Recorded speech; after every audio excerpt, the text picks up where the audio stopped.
Morning. Hope everybody had a good weekend. Today we're going to talk about corn. Um, it's a big crop in the United States, in case any of you were not aware of that. Um, but it's kind of interesting when you start applying it to agriculture out here, particularly in the basin where the bulk of the corn is going to be grown in Washington State. Um, so if you're talking about somebody in Iowa and we're right dead center in the middle of corn harvest back in the Midwest right now, corn is where it's at. That's your crop. They bounce back and forth between corn and soybeans, and that's pretty much what they do.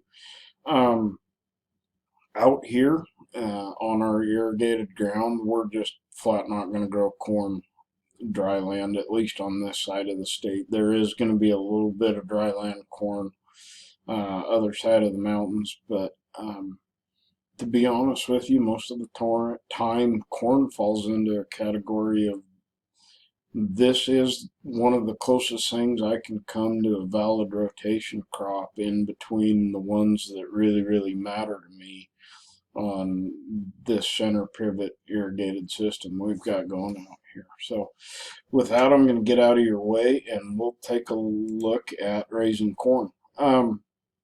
Before I get too far into it, I want to remind you that I started in putting corn prices for this year or very current prices in, and because of COVID, I have decided I'm just not even going to enter into the conversation with you about where I think this is headed right now with the value of this year's crop. I just can't even begin to outguess this, and if I started telling you anything, it'd be a lie because I have no idea where this puppy's headed. Um, so the value of the crop is the averages that I had last year. Um, Actually, today corn might be worth a tick more than it was last year, but that's good for about the next 30 seconds. This corn market's about like a fart in a skillet right now. They thought on top of all of uh, the COVID related stuff we've got going on and processing bottlenecks and shipping bottlenecks. Um, had some pretty ugly weather in the Midwest this year, and they thought they were looking at huge crop losses. Well, they're going out through those fields with the combine today, and it might look kind of funny this year. They're cutting corn at a diagonal or putting kind of specialized headers on these combines this year. Crops coming off at not too far off of what it was expected before all this bad weather. So that's having huge ripple effects going through the market right now. And long story short is I have no stinking idea what to tell you. Um, but there you go. Just so I make sure everybody knows what we're looking at, there is corn. Um, the next thing I want to tell you is today we are not talking about popcorn. We are not talking about sweet corn or roasting ears, whatever you want to call it. Um, those are entirely different animals right there. We're talking about corn number two, yellow dent. That is our standardized commodity in the United States. This is what it's going to look like about 30 seconds before the combine hits it. So there you go, just so everybody understands. This commodity is going one of a couple places. Everybody needs to understand that in the United States we have a mandate that of the fuel that gets sold right now, at least 10% of it is going to be from biofuel. In the United States, we've decided corn is our best option there. We make and sell so much biofuel in the United States. In fact, 57% of our nation's corn crop goes into making ethanol. just so everybody's got this in perspective, 57% of everything that we grow as far as corn goes gets used up in your gas tank. Then by far and away the next biggest user is going into animal feed.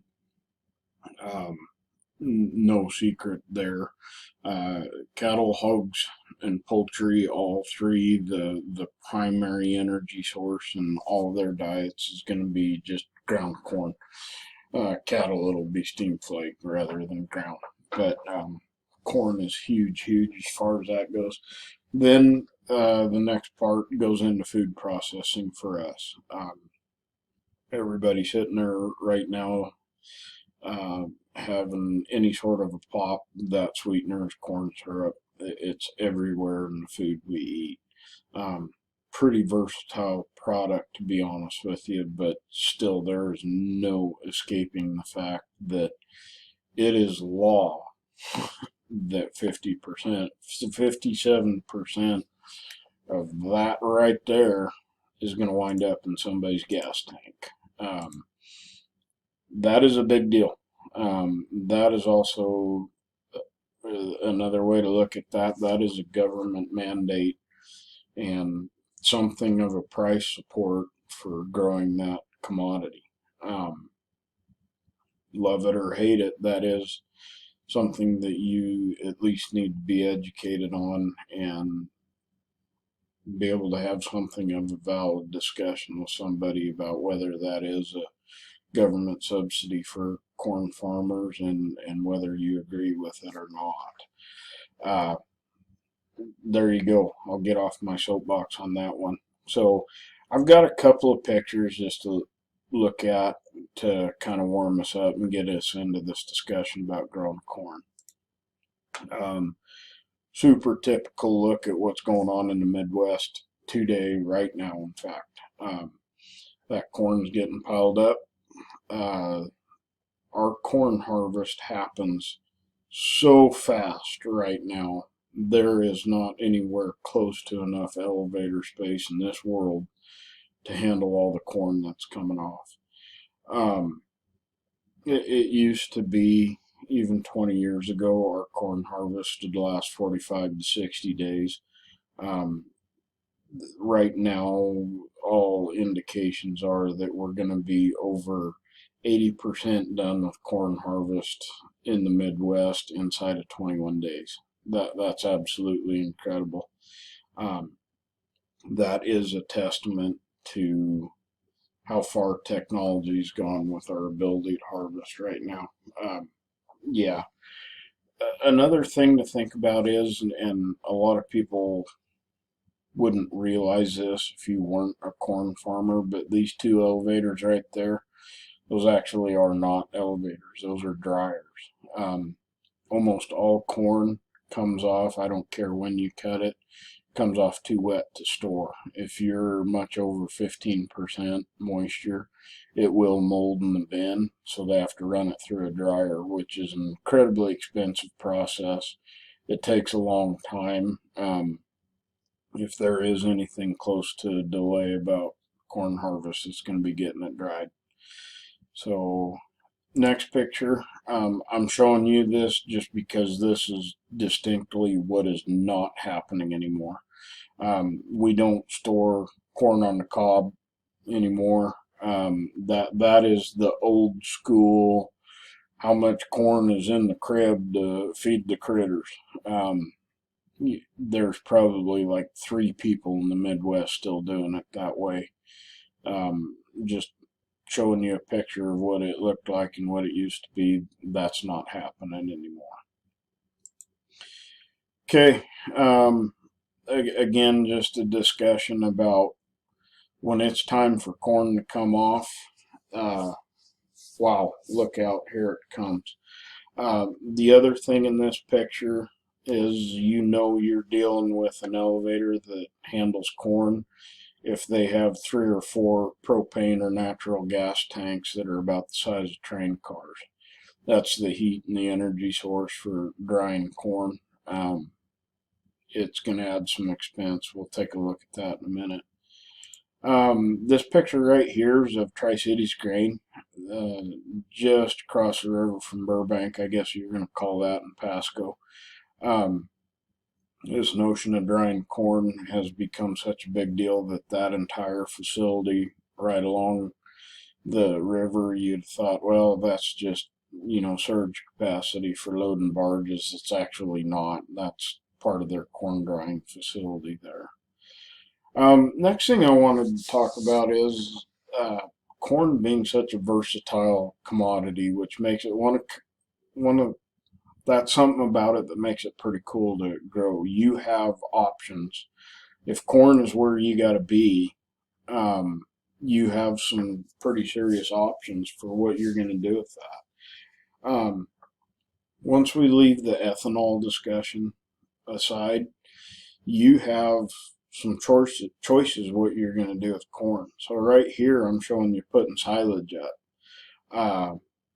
Uh, there's some things that are pretty cool about this and make pretty good sense.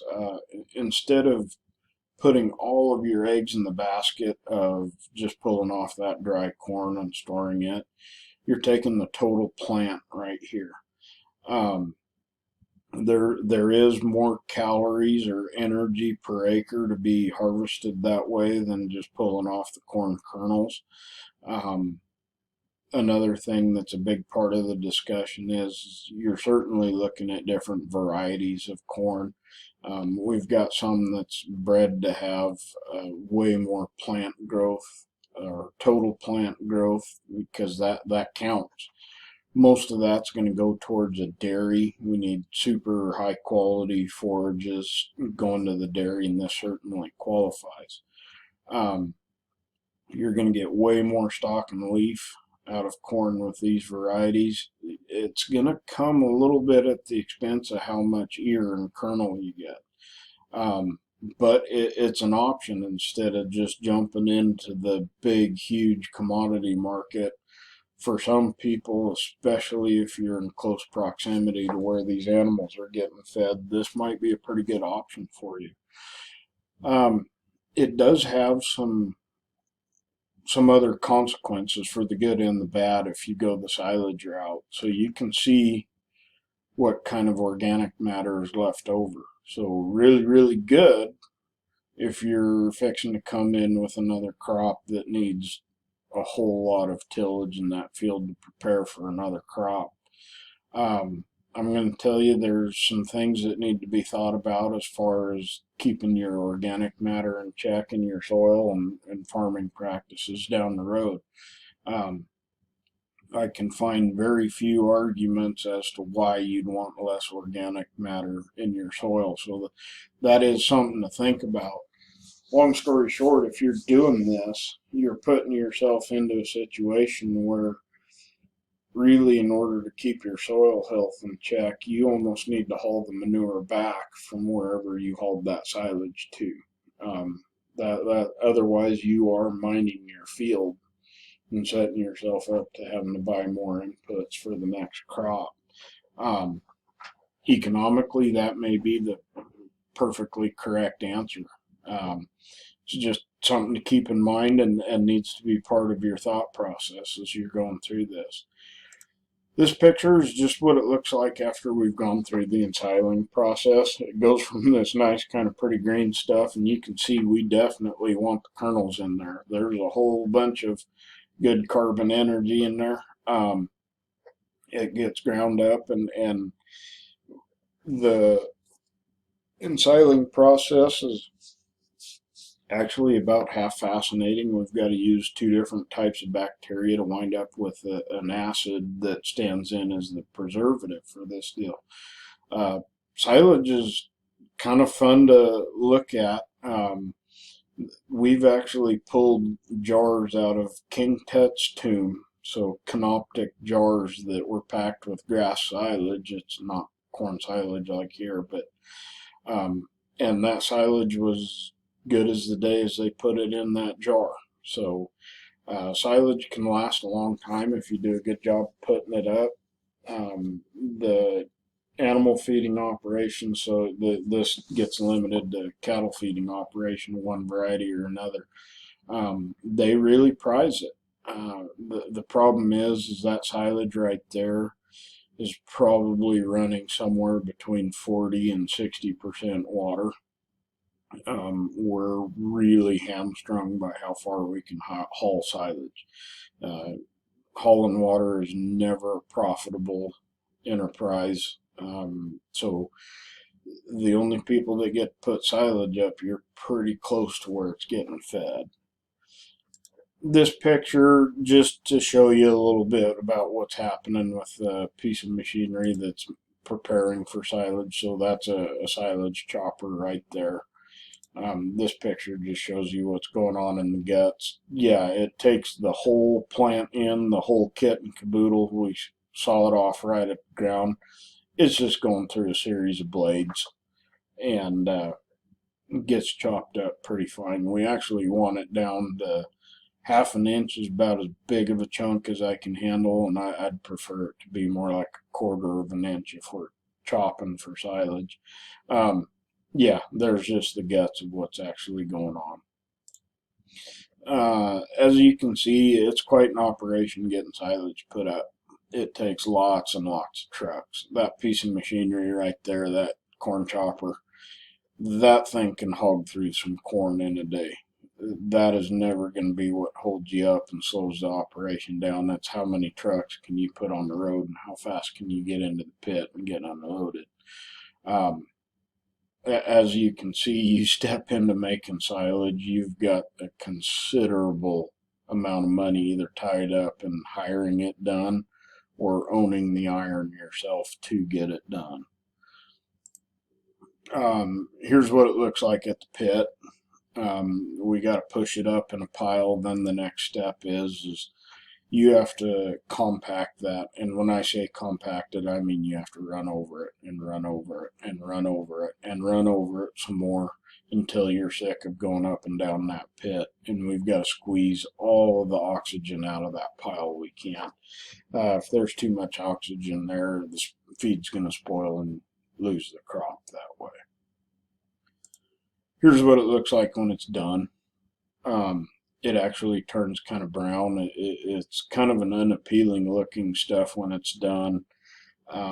But to a bovine, that's like love potion number 9 right there. They really enjoy the acid flavor. Will eat more of it than you thought would be possible. A lot of people choose to cover their pits. It's not necessary unless you're in a really wet environment and you just keep getting more rain than what you can really handle. Otherwise, if that silage got put up well and got packed well, you're only going to have oxygen infiltration a couple inches deep into that, and it builds a crust pretty quick and kind of becomes its own tarp. But we still get a lot of people that choose to cover their silage pits. More just looking at putting up silage. So here's the next one. This is interesting. So I will be getting a video of this and showing you what this looks like firsthand, and this is going to come from just down the road in Burbank from us. Another option you have with corn is selling it again to a livestock operation and putting up high moisture corn. We would like the moisture content at about 25% there. That corn's just going to go through a grinder of some sort, and we're going to go through the exact same process of putting up silage. You put it in a pit and squeeze all the oxygen out of it, and there's still enough water left over in there that we can get a really good compaction on it, and it'll go ahead and make silage. So some of the benefits to the grower on this is number one, you get to dodge all the expense of running corn through a dryer. I got some slides that are going to show you about what that's going to cost you. It's pretty expensive. The reason why feed yards love it is hopefully all of you have seen a round bale grinder. It's a pretty simple piece of machinery. just a feed processor. So I can dump fairly moist corn into something as simple as just a tub grinder or round bale grinder and break that corn kernel up enough, spit it out on the ground, and then push it up in that pile. That is infinitely cheaper than running dry corn through a steam flaker later on. Um, the storage on this costs a fraction of keeping it in an elevator and keeping it dry.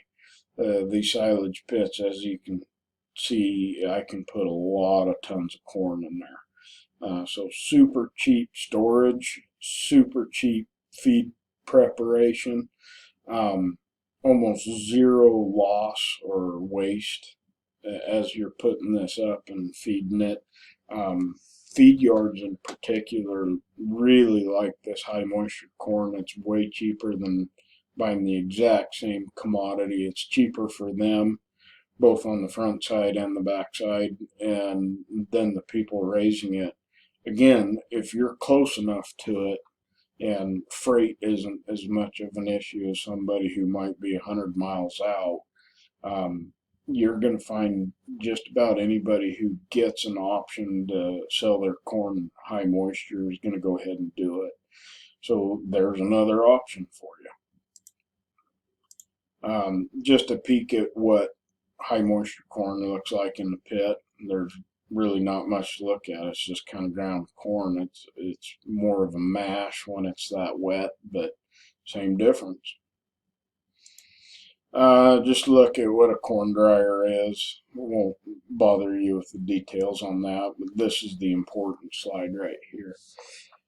If you haul corn in that's between 15 and 16% moisture, you've got to dry that down at least a point or two. It's going to cost you 4 cents a bushel.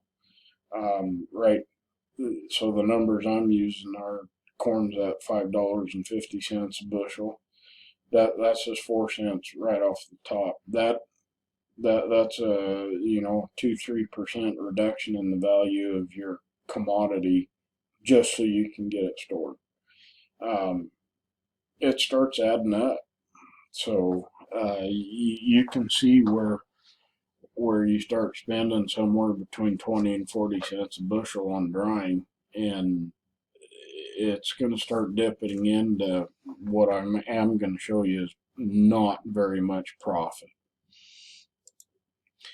So on the revenue side of it, again, just taking some book values out of the Northwest. Also understand that in order to come up with this, calculated average, we had to pitch out a bunch of the other marketing avenues like the high moisture corn or the silage. So this pretty much just got limited to growing the varieties of corn that work for us. Out here with the growing season we've got, you wind up with about 195, 200 bushel an acre. Of course, that's under irrigated ground, so we're looking at, 10,920 pounds of production per acre.